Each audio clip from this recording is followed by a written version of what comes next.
notice, but want to welcome you to another edition of Halftime Chat. And I've got a good friend and a guest, Mr. Jonathan Mookie Morant, who has been on twice before. He has gone from being a musician, drummer, producer to now an author, and he's first had his first book that came out, which was The Happy Has Been, and just recounting his days within the music industry. But he's got a new book now that, well, I'll let him talk about it. But it's about something that's really close and passionate to his heart. So I'm just going to bring in Mookie, and then we'll start the chat. Hey, Brother, how you doing? I'm great, man. It's great to see your sweet face. I miss that face, man. That's a good face right there. Oh man, so good to see you, Namdi. Yes. What have you been? I mean, the last we was chatted is when you were promoting the Happy Has Been. How has that gone? So let me catch you up to date, man. It's been it's very akin to my days of old, like where I'm just coasting along, then suddenly a whirlwind. Like the first 3 months well, started towards the end of the year, but essentially January 1, the book dropped on Amazon, and it's just been just a whirlwind. So here's the quick version. January 1, the Happy Has Been drops, and I'm just like throwing my hands up. Well, we'll see what happens. It literally enters at number one on multiple Amazon charts. So Wow. there's that. And so after that, I got together with all my music brothers, from Donnell Jones to my brother Buddy, Jace from Soul for Real, like all the guys. Mary Brown, like we connected and just kind of went on this book tour, but really it was musical people hooking up. It was kind of a weird combination that was great. And the book is still a baby, so it's very weird. It's a different kind of situation because the book just came out. Like if you think about books have, you know, should anyways. My plan was, like 1 year, 2 year, 5 years, trying to be the alchemist. Where in the sixth year it just took off. Mm. I didn't expect this type of reception out the gate. So kind of, I'm still catching up to some of it, but it's still there. It's going good. We're still on the hunt and doing the thing and now strategizing. So that was that. Um, I should say this. I'm very blessed. My city, my hometown of Charleston, which is a very, popular city in the States. I was voted best author by one of them. Yeah, this makes, listen, you said it best. I was this music guy, and suddenly, the things have shifted. Although I'll tell you, my parents, and particularly my mom, reminded me that I had always been a writer. I was a songwriter, so I get it, but I just didn't see it coming. So the Happy has been just a blessing. It's resonated with people, not only people here in the States, but people all over the world, man. Wow. And just positivity and my 6 degrees of connection theory about human connection, just like me and you. We might be, what are we, 3,000 miles? I don't even know, 6,000 miles, but we are connected right here, right now. So, and just happiness. And it's been quite a run that's still just getting started. Wow. I So, mean, what's the thing that's sort of surprised you the most about the book, The Happy Has Been? well, the first thing that was unbelievable is that, first you helped me. Let me just say, let me We've give you got a shout out. Tanya in here, so. Oh, Lady T. What up, Lady T? That's my person right there. Thank you for jumping in. We know it's like 90 o'clock where you're at. You don't have to stay here. I'm just glad to see your face. Oh, well, see your chat. She actually helped me get into all this stuff, but that's another story. But when we were launching the book, me and you got together.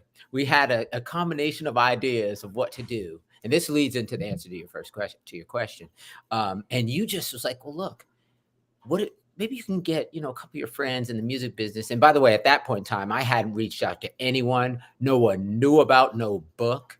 And music people are music people. I mean, yes, they do books, all this stuff. But, if they're going to hear from Mook out of the blue talking about a book, how's that going to work? But you said reach out. So I reached out to some friends and they all showed up. which Wow. because you helped me produce the whole production. So that was incredible. Like that was the first thing that kind of was a shocker and gave me an indication maybe that maybe this might not be a stretch. So Mm. then, so I put the book out. Of course, it came out the week after it. The pre-orders came out, started the week after my mom passed. So it was tough. It was a tough moment. But I knew that I had to lead. I'm the legacy work now, Mm. so it was important. Fast forward, everything that I could have dreamed to happen happened. I ain't been on Oprah yet, but I got Namdi. Um, but so the book is just as resonating. I have gotten so many messages, personal messages, public messages. It's got like 150 plus 5-star reviews on Amazon, which is, if you look, that is immense. Like Mm. if you get 20, you're like, woo.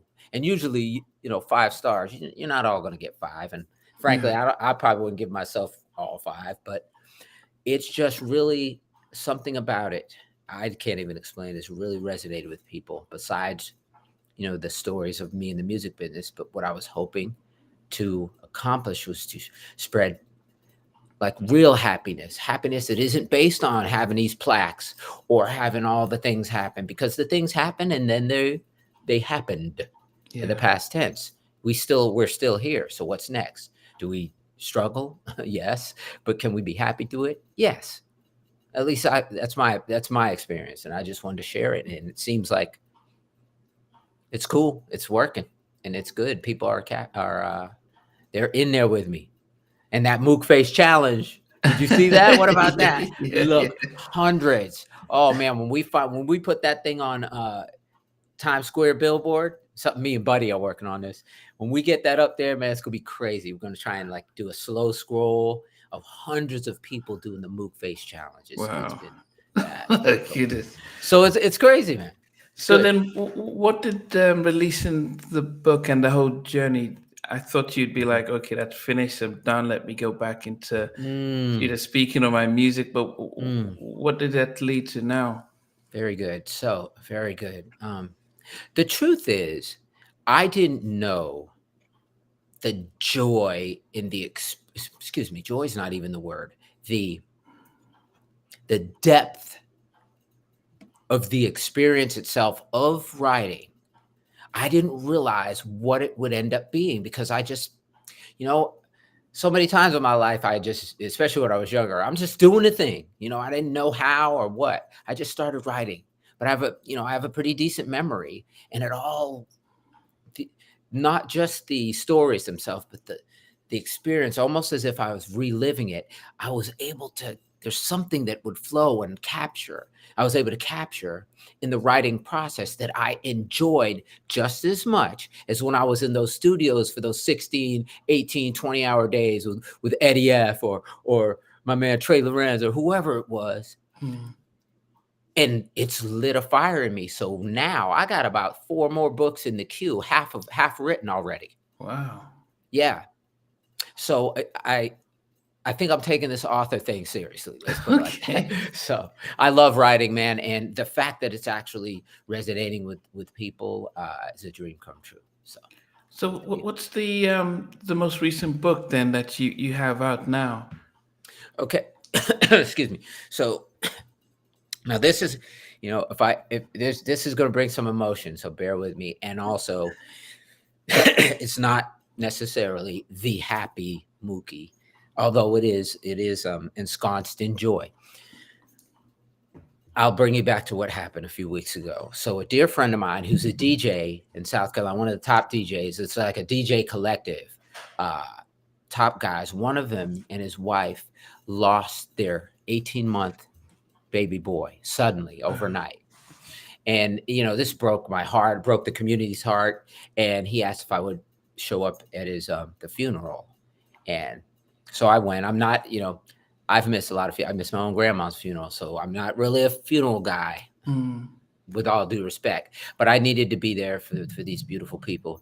And in this experience, through the tears and the shaking and everything, my friend Tony, he shared something that really hit home at the most important time in the decision time about this new book. He shared about letting things go and how today is the day. And that's my mantra. No tomorrow, none of this one day I'm gonna. There's no gonna. It's now.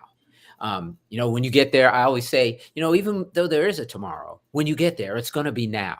So do everything now. If there's something in your heart, something that is who you are, be it now. Don't put it off. Strategy be danged, because there's no strategy for what life is going to decide for you. So what you got now, move to it. So all that said, I had been writing this particular set of passages since before my son Rōman was born, which was 6.5 years ago. The book is called, here, I'm going to show you right here. I'll hold it up for people. I think it's in the background there too. It's called Letters to My Son Rōman, Love on the Spectrum. It's a coffee table book, unlike the big mammoth beast of a book The Happy Husband was. I'm so thankful that people actually read it to the end, because it was a big one. But this one is, and it has pictures. It's very brief. You sit down in one setting and in less than an hour and read it. But after I experienced that with my friend Tony, I knew that it was time to release this book. I had been writing it for 6 years, and frankly, it was ready.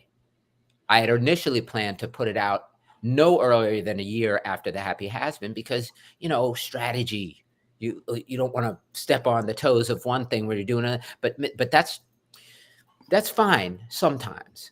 But it just, something moved inside of me that said, I need to speak about this, because this is the life that I live now with my son, Rōman, who is on the spectrum and who is How old is he? nonverbal. Rōman is 6.5 years old. Okay. Yeah. So the book is essentially a collection of my letters that I'd been writing to him before he was born, before we got the diagnosis even. And so you will see in the journey through these writings how you'll experience the entirety of it, because at first we didn't realize he was going to be diagnosed with autism, much less nonverbal. So the letters take you there up until the past few months, right before I stopped writing. Wow. So, how old was he when he got his diagnosis? He got his diagnosis, and it's actually in the book. It was I want to say it was between 18 months and 2. Wow. So it was in that somewhere. Wow. I mean, over here in the UK, they won't probably diagnose that early. They probably they probably wait until about at least 4, 5, unless. But then again, you said he's nonverbal, so they probably would have noted. They would have had a sense. Yeah, because we did Rōman's mom was in the medical field. Rōman's whole mom's side of her family, her mom was also in the medical field, and was attuned to recognizing there were some things that weren't occurring. And now I'm a dad of 33 years. So I recognize 33. You're doing a Nick Cannon here, okay? 33 years, not 30. Five children. 5. Okay. 1, 2, 3, 4, 5. But so she recognized some things and brought her to the hospital here, which was MUSC, which is one of the most esteemed children's hospitals in the country and in the world. Happens to be here in Charleston, South Carolina. So we did all the testing. His hearing, there was no issue there. None of those. There was no other issue. And did a series of tests, and the diagnosis came. And then over time, it became he was nonverbal. So, but in this, so in this book, you'll take the journey. But what more than, well, first let me back up. Let me share with you the good news, and I'm proud of it because it is my boy. My boy. So this book, the pre-orders came available 2 weeks ago, and then when it as an ebook, as a Kindle ebook, and it shot right to #1 on 2 different charts, which is amazing. But then I'm nervous. I'm like, well, that's not what it's about. But yes, that is what it's about, because awareness. So put the spotlight on the book if it can give us an opportunity, a platform. So then just Friday night at midnight, basically Saturday morning, the full release was done a few days ago. And again, the book, it sits right now on the Children's with Disabilities charts on Amazon at #1, where it's been since it entered. And that's, So I'm proud of it because it's my boy. It's like my boy, my Rōman is number one. And that's not in the country, that's in the world. So let's just keep it straight. But the reason it's important to me is because there has to be more dialogue about those who can't dialogue, especially children. There's a passage, I don't want to give it away in the book because I want everyone to be able to enjoy the read, and it's a very short read. But there's a passage where I share that the experience in a very deep way on what the challenge could be when you're 5 years old and you can't speak to your mom or dad. It's not, that's no easy road. And that pangs me because I also say that, it's not just him. It's not the person, the subject that's on the spectrum. It's the family. I call them autism families. If Rōman or me or if we are nonverbal, the whole family is, because we all have to adjust our lives and should to that experience. So I don't know. I don't have all the stats. I don't have the clinical or necessarily the scientific understanding, but I have a big fat mic and pen, and people are paying attention to me.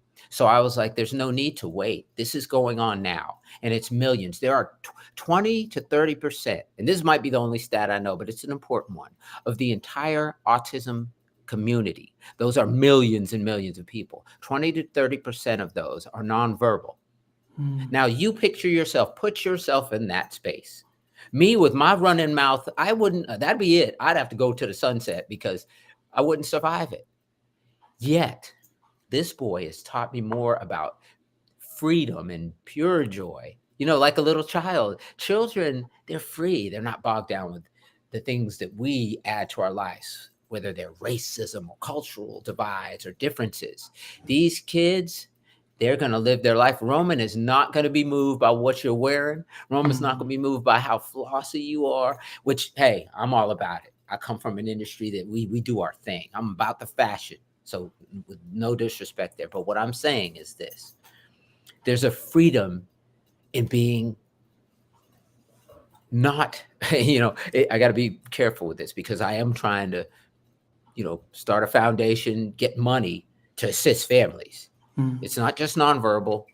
There's all forms. That's why they call it the spectrum. There's all forms of autism. But in the case of children, particularly that are nonverbal, as there's a freedom that we can learn from. They're not experienced. The anxiety comes from the world they live in, or at least in my experience with Rōman. He can be anxious sometimes, which is fine because all kids are. Let's be honest. I remember being anxious when I was a kid for different reasons, but only because he's accustomed to a particular set of routines. Which, for anyone who lives with anyone who's autistic or is familiar with it, I posted up something about Fat Joe, whose son is autistic, and he was talking about there's something about this tennis ball, and he go everywhere. It's like his comfort thing. Well, my Rōman's is his this one is his iPhone. I kid you not, because he watches his YouTubes.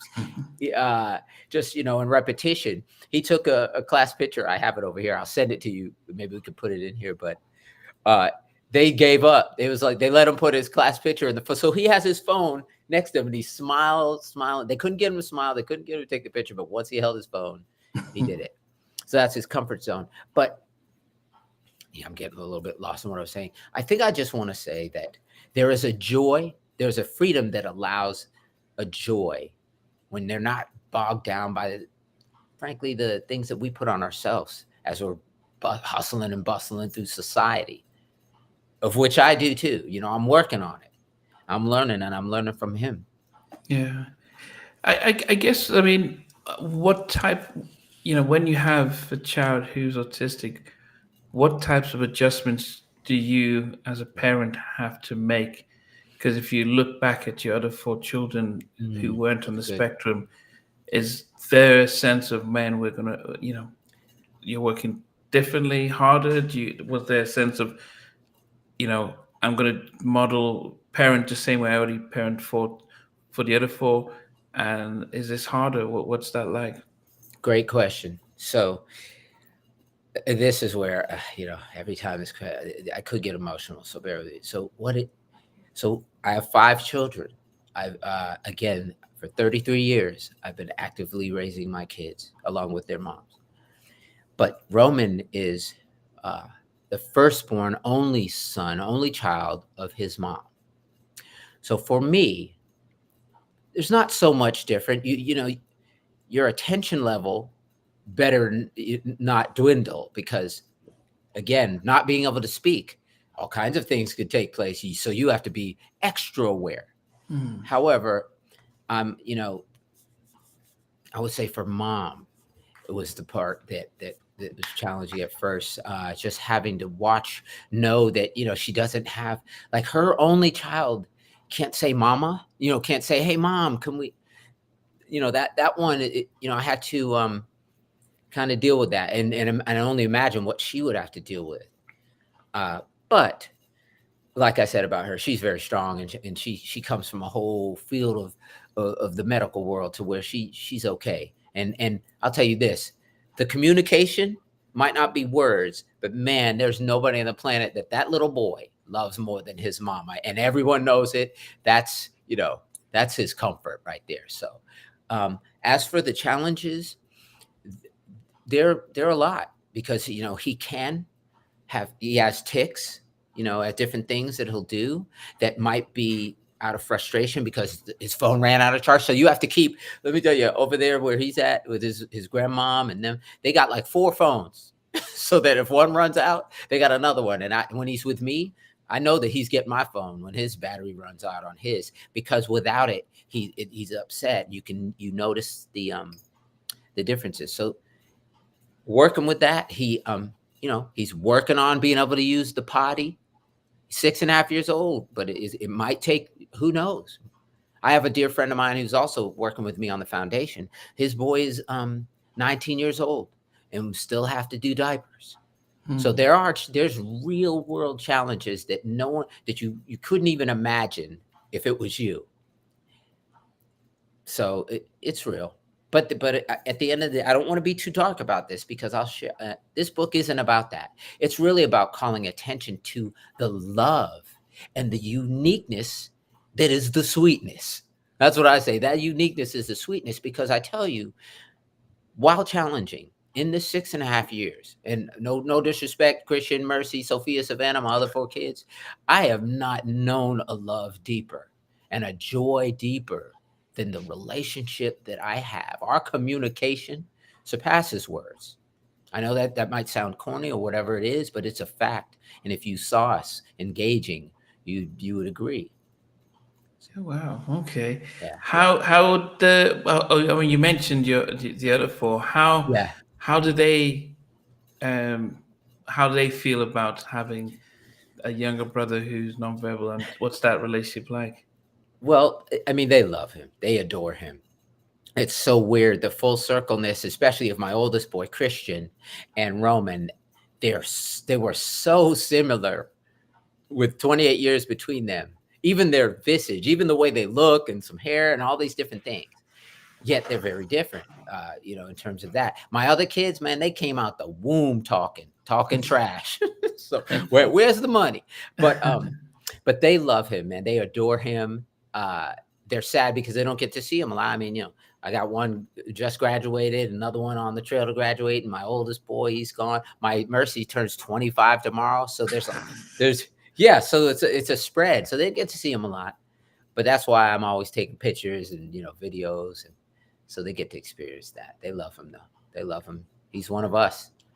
Yeah. Yeah. What's the aim then for those who do get the book? I mean, the Yeah. tickets there where you can order it through your website, thehappyhusband.com /. Absolutely, and through Amazon. I even, I don't hate on Amazon. Amazon's been good to me. So go on Amazon, get it. It's fine. The more people get it on Amazon, the more awareness there is. So I'm good with Okay. that.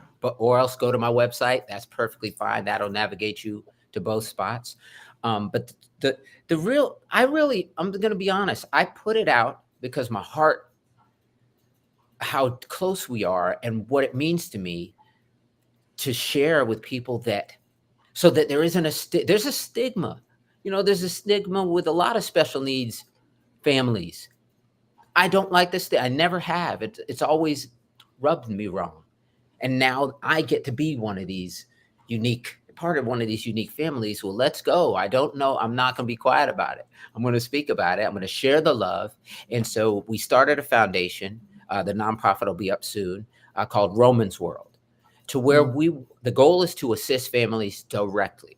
No red tape. I'll leave that for the bureaucrats and the politicians, of which I'm not one, maybe one day. But where we're going to raise money. We're doing an event tomorrow to kick it off, and there'll be some things I'll share with you, make sure we're in the loop. We're going to raise money to assist families directly, because the truth is, had Rōman's mom and her family not be able to get him into this incredible program, Project Hope, in Greenville, South Carolina, which there's a 2-year waiting list, just to let you know. But had they not been able to assist with that, we don't know. It costs to deal with the challenges, and you can only imagine, especially me being a minority. The minority community usually gets the hard end first. So there's people out here who have situations or children who are on the spectrum but can't get access to programs, can't get access, and programs cost money.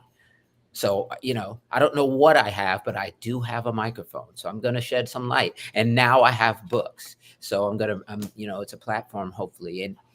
And also maybe you'll enjoy the book. Yeah, I'm yeah, hoping. Yeah. yeah. I I put my think heart into it. yeah. So diagnosis. There's a probably an average of a 2-year waiting list to get diagnosed here in the UK. It's a problem. Just because, well, I think just because there seems to be, I wouldn't say an epidemic, but it seems to be a spike in the number of children born that are autistic. A lot of it is hereditary. So if you're autistic, and then there's the likelihood that one of your children can be autistic or have ADHD. Mm, mm, But I don't know what is really happening. As I'm not one of those conspiracy theorists to say it's in the water, or the vaccines, or right. whatnot.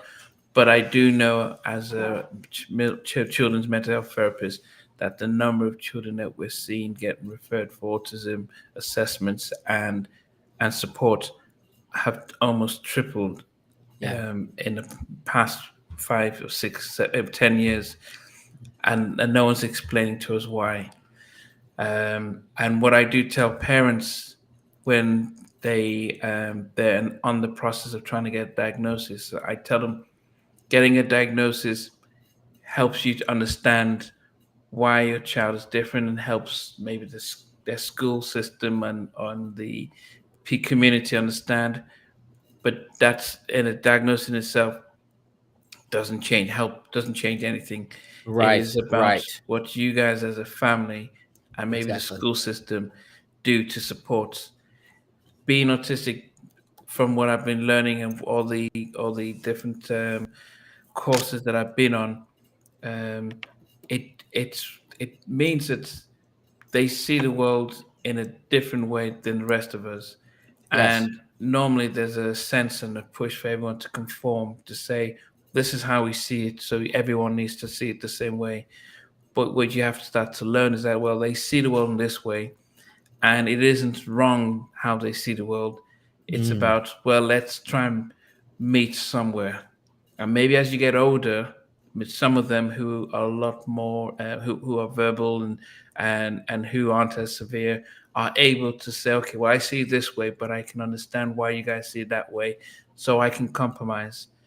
But there's going to be a lot more that will say, no, I see it this way, and that's all how I see it. So everyone else needs to be empathetic and sympathetic and supportive of things that way.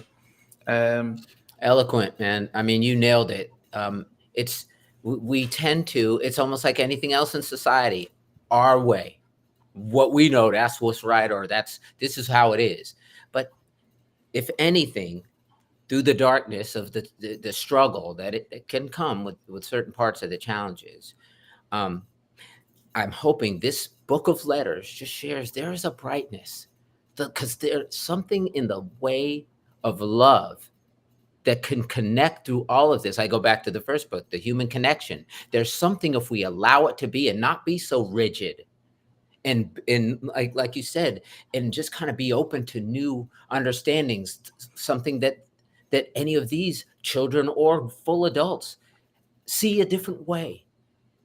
You might learn something, by the way. I'm learning myself. I'm learning how to not be so inhibited or self uh just too into myself. I want to see things in an open way and be accepting. I've always wanted that. Man, with Rōman, I'm like, I watch him. You can just be free and be happy and like that. You got your iPhone, you listen to your YouTubes, you're happy. Let's go. I want to be that. It's a simple thing, but we could use a dose of it. I'm just saying, Yeah. from my Have you tried experience. to get? I know that you're into your drums. Have you tried to get him into music? Oh, great. Ooh, I would leave that out if I'm so used to music, I forget to mention. So watching him grow up, one thing he loves music. I have my little fake keyboard closet, studio closet over here. He would run to that no matter what. So that makes sense. He loves music. He's all about it. So I hope to develop that. We're 3.5 hours apart now, since they moved to Greenville for this program. So it's Okay. not as, I see him, as much as I can. But he's definitely a music guy. So I'm gonna, by nature will do all I can. And I have musical friends who will jump in there. My brother Buddy is all like we're talking about some different possibilities of helping in terms of the programs. But they're, I'm not gonna be shy about this one. I'm TLC. I ain't too proud to beg when it comes to this.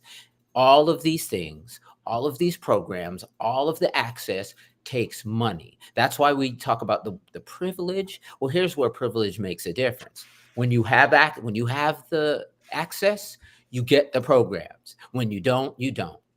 And without those programs, Rōman is starting to progress. He can mimic some words now. He's still nonverbal. He's not going to have a conversation. He's not going to say a sentence to you or have a dialogue, but we're making progress. Without the programs, without the wonderful counselors and all this, it's a wish, you Mhm. know?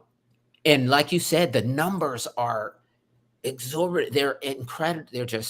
They're growing. They're rapidly growing. Yeah. So, and again, we're talking about they're not all children, but because of the way things are being diagnosed now, you're seeing it in children more because the diagnoses are coming. So a lot of this revolves around children. So I'm here to toot the horn. What you asked originally, what people can do, just stay tuned. Check. Stay tuned to the website. Stay tuned to you because I'll keep you posted. Mhm. Uh, get on my Facebook. I'm just Jonathan Mookie Morant. My Instagram. Follow me there because I'm going to put up every step of the foundation's progress because we're here to raise money for autism families. That is the number one goal as a platform for the book. Otherwise, I just want you to read it and let it move you and send me a message and tell me what you think because Yeah. there's more in store. We're going to do a children's series based on Rōman called in the foundation called Rōman's World, where proceeds go to the foundation. So we're going to be off to the races with this because it really matters to me. Why did you start writing letters? Were you writing when you knew you were going to have a child, or when you knew you were going to have a boy? What was this situation? Well, I'll touch on a couple things, but I won't give away everything because I want them to enjoy this experience from this book. But also for those who, I mean, the happy has been received, but there's multi droves of millions who haven't read it. But I'll Mm. explain. So before he was born, right before that, I had a medical scare of a lifetime. And if those who know, so I'll leave that there. Like right before he was born, I'm talking a month and a half. And it repurposed and repositioned my priorities in my heart and in my mind of, being focused. So I just thought because I was 50 years old then. I'm 56 now. I'll wear it well, I know. But but the thing is when you get my age, you're not the same flash of the pan young kid doing all the things. I'm thinking about my children and legacy work, which is why I wrote the first book. But I thought about Rōman coming. This medical scare, who knows? So let me at least he has to know his dad loves him. Mm. So I began there, and just I start. All the letters aren't in the book because I don't want some, but I began writing and never stopped for 6 years, and I just felt that it would be apropos to share this so that they can understand my journey in his world, but also understand his through the eyes of me some of the just regular old love, just the normal non-unique love of a parent and their child, and the experience that's there. We all, those of us who have children, we or have are the children themselves, we all have a connection. But again, with the stigma, you would think, like, people often think, well, how do you communicate? You can't talk or all these things. Sure, a blind person can't see. How do they do anything? Well, let's talk to Stevie Wonder. He'll let you know real quick from the music world. So I just kind of wanted to share the beginnings because he's still just a little boy, and we're all hoping for the progress. But should he remain, he is beauty in and of itself already. I'm working hard. His mom and his family and the community and the Project Hope Academy and all of these programs are working hard to help build him into life, because one day I won't be there. One day mom won't be there. So we want progress, but we love him like he is right now. And his differences are, beautiful. So Yeah. Did you were you just writing as a father to a child? Did you know you were going to have a boy? Because good. you say you wrote a month. Did you write it after when he was born, or the month before he was born? Good. So here's what happened. I had known, we knew he was going to be a boy. Okay. Oh, also there was a scare with Rōman. There was a scare with him. He came early. He came considerably early, like over a Okay. month early. So, there, all the things had to be in place. We had to know what was going on. So his mom found out, we found out he was going to be a boy. And, I just loved him before he got here. I just couldn't believe that here I am, 50-year-old man that's seen the world and done all the things and came through this incredibly scary medical scare, and I'm getting to meet my boy. I wanted to tell him something. Okay, so that's when you So started writing. yes, but I didn't, I kept writing, and you'll see the progression in the reading. It's a small book. Look, here we got, look at that thick thing, and it's this. Yeah. So I mean, you can sit down and read it. You'll see the progression in how it developed, and then when we got the diagnosis and all that, but not a Okay. moment of love lost. So that's what I was going to ask. Did with people, would we notice a change in what you wrote after he was officially diagnosed? It's weird. You won't see a change in my approach because I'm just like a teddy bear with love for these kids. But you will. There are things within my writings that I express, and it is very evident that it's based on the uniqueness of Rōman and the diagnosis, not just the diagnosis, but now life on the spectrum. How do you go about not creating a Joseph and his multicolored rainbow coat, where his brothers are like, "Oh, your dad's favorite," and start to feel so? Okay. How do because you here you are, you're writing letters. The others will say, "Well, I didn't get a letter from dad." You're now writing a book, and well, dad never wrote a book about me. You're That is setting a so good. foundation. Well, dad's never set a foundation for me. You go around the world and really pushing the last word. So, I mean, how do you go ahead and create a sense of, hey, kids? First, let me He's say, not my favorite. Oh, he is my favorite because I'm actually expressing it. first, I have to say, Namdi is a troublemaker right here, right now. Doggone it! I'll have a better, truthful, honest answer for you the next time we meet. Thank you, Namdi. You really did that one. But no, seriously, like my kids, man, they're a mess like that. They're much less a mess, but they're lovers, man. They love that boy, and they understand not only they understand the importance of this book and the foundation and the importance of what the awareness we're trying to join in and help bring to the party, to the autism party, to the spectrum. And they're 100% behind it. They joke and be like, "Oh, we know." Well, but here's the thing. That's kids. They used to do that. They used to do that about Sophia.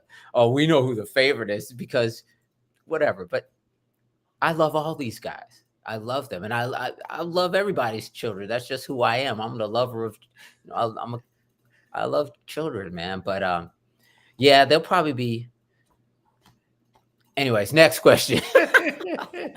Thanks, Daddy. Oh, I wasn't ready for that one. Leaks. Edit. Okay.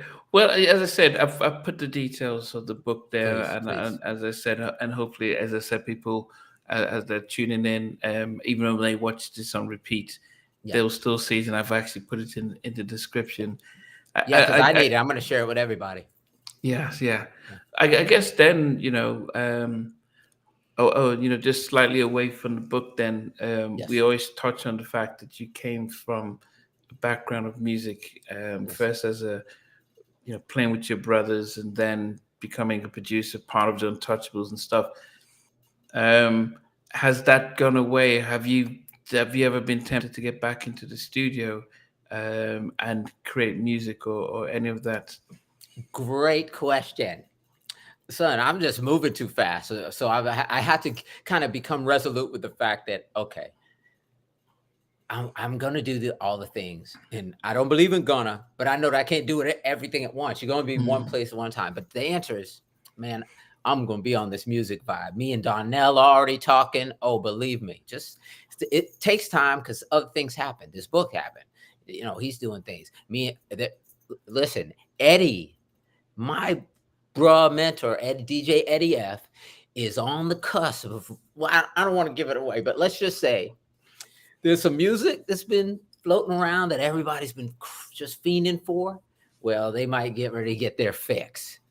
My brother's intro. I mean, it's all there. I have a dear friend of mine on the other side, my brother Brad from LFO, who's on the pop side, and also another dear friend of mine, Keith McGuffey. Keith has worked with the Backstreet organization forever. Is one of the guy's best friends, Kevin Richardson, and he's like a brother to me. We've been talking about revisiting some music. Everybody is loving the 90s more and more every day. And that's where, so on the R&B and on the pop side, don't be surprised at all. I'm not going to let that. I can't wait to get back in the studio. So don't worry. You say it as if you have to travel to India to get in the studio. Don't you have to just stuff at home? Can you just You're go right. make some production? You're right. Hey, who's to say I don't have music? Wait, Namdi, who's to say? All I'm saying is, I love the theater. I love the theater. But that's one thing about writing that's even better than even speaking. Oftentimes, you could do your thing. You could theatrically roll it out. So let me enjoy this, please. Let me enjoy this. But yes, there will be music.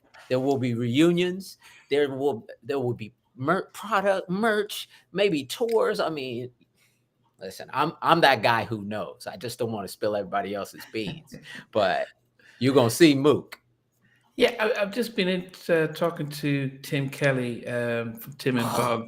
Legend. And, Legend. They're right in Atlanta. Yeah, and he's he's been it's of course, like any other music creator, when you create a great track with an artist and it doesn't make the album, but you still have the track sitting in your vault. So he's been releasing snippets in there. I know you can't. I think they're. Did you hear Eddie's joint? Did you hear the intro joint that me and Eddie did? Oh, he teased it out there. I'll send you the link. Oh, son. Okay. It's one we had. It's been in the vault, and it's one that kind of got leaked all over the world. People have been asking for this, so the ask might be about to be answered. But he leaked it, man, and it's beautiful. He tagged all us in it. Like, anyways, yeah, we're gonna do it. And my brother Donnell, man, come on. Yeah, I knew he was. What was the name of? He was working on an album when I. Yeah, he did 100% free. He did that on his own. Yeah, he had a. What was it? He had a name. I can't remember. I'll have to holler at him. I'll look at the interview. He had a name for it. He was supposed to. Yeah, let me say, shout out to Donald Jones, also Buddy White of Intro. Those are my brothers. They've been there. They have never left my side, even when I was in recluse. And now we're I mean, every other day there's some form of communication, or if we're even on social media, whatever it is. Yeah, stay tuned, man. I'm really focused on kind of the missions. I don't want to be dark with it, man. I'm the happy guy. I'm the happy husband. I'm really focused, but music brings me to life, man. So I'm gonna tell my dad did music to the end. He did not slow down at all. 80 plus. I'm a baby, 56. I got a lot to do. You know what I'm saying? Yeah. So What yeah, about we're your gonna do it. brothers? Do you guys Yeah. ever? Did they ever play? Do you guys ever play together? My brother Joe, let me talk about Joe Jr. He's like a little behind the scenes TV star. He's on all of these shows. He's an actor. He does mostly kind of side Okay. acting, but he's on shows that you would know. Why am I drawing a blank? I'm talking about yeah, I'm drawing a blank because Oh yeah. I'm not a big Okay. TV guy, but shows you would know, like real famous Law and Order. I mean, the list is endless, and new movies coming out. So he's doing a thing. My younger brother Obi has actually moved into a foundation, running my dad's foundation, which is to help in the music field. By the way, provide things for all the classrooms for, let's just say, the communities that don't have access. My community. So Yeah. he's been working on that. My other brother G, he puts out music constantly. As far as a reunion there, man, as long as we breathing, you know what I'm saying? If I get the green light, I'm gonna make it happen. So So are you it could happen. saying? Could Uh, happen. I know oh, Bob Celestin will love that. so what I got you, Bob. instruments? I know you on the drums. What about the other three? So what were they on? So my brother G, he could hold down the guitar. They're all multi. Like Yeah, they're yeah. multi. I could play a little bass and a little guitar too. So we'll kind of mix it up. My brother Joe, he's a singer. So and then it won't just be us. I'll get some of my people. Come No, on. no, no. So I you're know, saying that I know some musicians. yeah, yeah, I but you're know some saying music people. yeah. Well, it would be funny it will be great to be able to see the four brothers. Yeah, yeah, it would be a dream. Just playing, just It'd be a dream. vibing off some stuff like that. It'd be a dream, man. Well, you know what's funny? I don't think about it that often. But man, you're like my little secret sauce because every time you give me an idea, I run with it. Like the last time, and it worked when we was releasing the book. So, man, I need to think about this. Yeah, I think a especially few people would like that. especially if you're trying to make a big promotion, just being able Yeah, to have a family reunion. You get the yeah, family together yeah. and just jam. I think I'm just finished rewatching the Five Heartbeats and how they all came together and At the decided to end, right? Finally, yeah. yeah. And so just having something like that, that's really nostalgic. And it just, You're right. it really Agreed. opens doors because it's not like you asking them, let's go on tour or anything like that, but if you We really probably want to, we end up fighting. No. yeah. Well, But if Bob, you but Bob, I'll tell you, Bob, and I don't mean to cut you, but Bob, I was with Bob when the first book was out. We did a little New York tour, and we sat in the office, and Bob was like, "Yo, I got that. If we want to do that, he still has all the people still reach out to Bob. I'm not making this up. In fact, you'll see it on social media. People share the Redbone music. I mean, it just shows up in different parts of the world, and they reach out to Bob. They even try to reach out to me to say, "Hey, can we get a Redbone thing?" But I've always kind of been, at a distance, and it's not. It's man, I'm finally letting go of compartmentalizing. I'm learning that man could open up to things. But I've in my past, I've kind of, you know, yeah, I think when the deal were honored at the BET Awards, and you had L.A. Reid on the drums. You which had is crazy. so you can so Yeah, and then they was playing and so yeah then you had the deal yeah, all singing and LA was just playing the drums throughout which is so dope. and Face was doing his thing, but it wasn't like okay now LA's not on tour, but what it does is like wow we forget about this, Yeah, the the original guys nostalgia. back. You're So right. You're even right. if Red Bono kind of came for the launch of your foundation to play a set, and you have your guest singers coming in, Donnell coming in to sing a song, and Jeff and Buddy Oh, singing they'd some be intro stuff. glad to. I'll But call so my that brother Christopher Williams. Chris, I'm Christopher Williams fan, but he's also he's my homie because that boy can sing. I will call everybody and they'll yeah, show yeah, Mary Brown. Mary sent me the most beautiful message. Did you guys connected, correct? yeah, she's been really Okay. really busy. So, but Okay. yeah, so yeah, hopefully in Well, the y'all will next connect. yeah But we she are sent me the most connected. Yeah, Okay, well, she sent me the most beautiful message regarding the first book, and you know, we talk music. Like, she's ready to go, and I think she's gonna. I don't want to speak for her, so I don't want to say, but I'll just say this: there are a lot of things that are bubbling that can bubble over the top. It just takes, one or two people to do it. Even just the idea, like what you said, is actually a pretty good idea. So don't be surprised if I holler at Bob after this. All right, Bob, what are we doing? Maybe I could call on Father, who was that was the dude. That's your friend, Father MC, and that's Bob's dude. Man, he was my hip hop hero when I was first trying to put that R&B hip hop flavor, and I heard that Treat 'Em Right with Jodeci. That was it for me. So, but I can call on him now. Like, I can call on these people. They'll show up for this, and especially for this cause. Yeah. So, yeah, but Nambi, you're gonna have to help me produce. But man. the house can't do band this has myself. to be Redbone. So You're right, that's you're the right. house band. You're and right. anyone You're else right. performs, and so Could that's jump the in. again your brothers, Agreed. you and your brothers to support that, and then everyone else jumps in, and then right. that's You're the right. foundation, and you guys Wow. headline and close it out. So do some Coldplay kind of. Okay, y'all heard it first here, right on Halftime Chat, Namdi Show. We are going to do something big and beautiful and special. I'm calling on all my people. Y'all know I don't ask for nothing. Y'all gonna show up. But my brothers, I'm gonna work on that. Namdi's gonna produce it. It's gonna be a worldwide phenomenon. It definitely. Meantime, just get the books. Yeah. Oops. Drop Drop the stuff. This is live, baby. Get the books. Oh wait, I did it wrong. The books. Okay. Wow. Well, definitely, Mookie. It's definitely great to see, and as I said, as this video is out, it's the link to everything is the letters to my son Rōman, and you can get it on Amazon. Yes. Or definitely, if you go onto the happyhasbeen.com/shop, you'll be able to see both books. Yes. I'm sure the third book which will be individually written about his other 4 children, just that they don't feel. Hey, listen, there's going to be a third book, and they're going to write it, and we're going to write it together, and it's going to be them roasting a championship roasting book, and I'm here for it, man. Whatever it takes, man. Yeah, definitely. Yeah, it's gonna. If it wasn't going to happen before, it's going to happen now. Thanks. Yeah. I appreciate you. But yeah, so and then also hopefully we can get some when he launches the foundation, he'll let us know with that. Eddie was on you. I need all y'all. Yeah.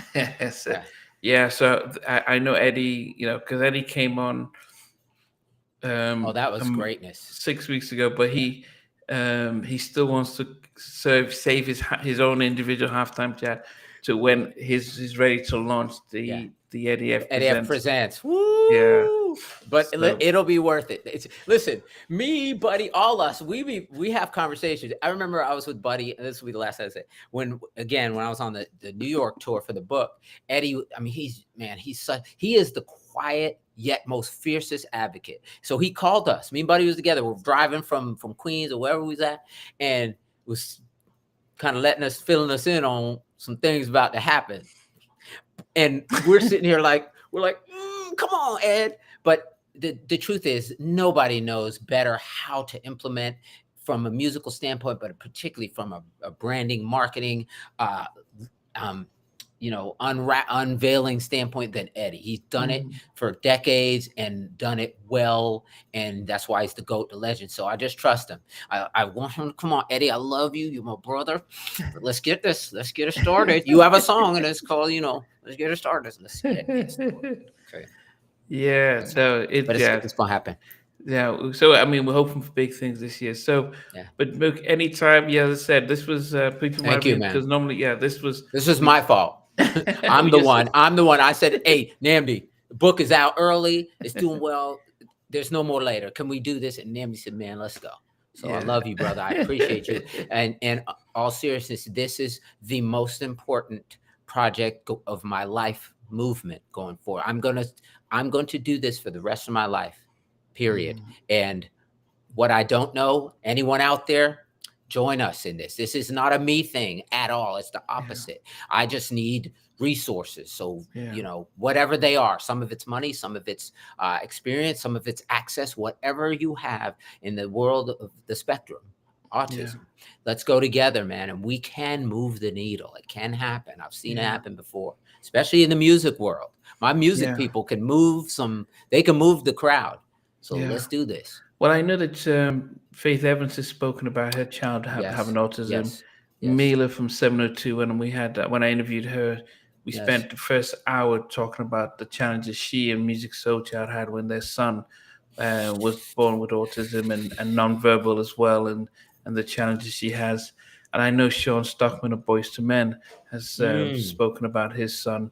We might need to do a collective here. I mean, you're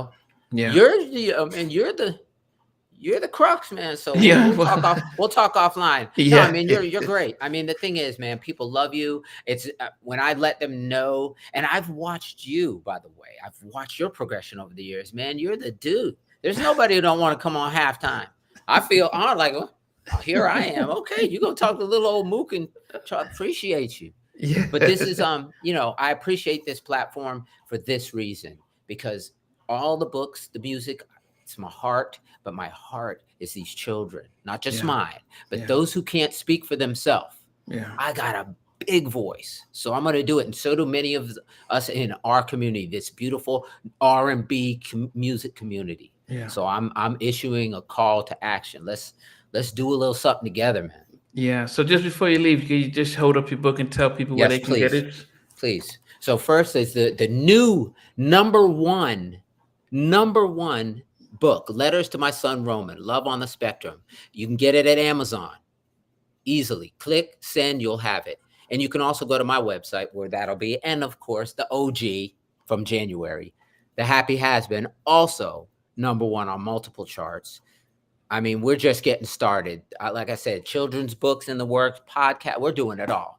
I'm not going to challenge you on the podcast, Namdi, but we got to do something. We got to have a voice too over here. But we're going to do a lot. And yes, music is coming. So yes, and we shout out to Tanya. She's still awake. Love you, Tanya. Thank you. 2 minutes to midnight out in her neck of the woods, but that's my girl. That's okay. My homie. Well, it was great, short notice, but it was great, and we'll definitely getting back in touch when next as well.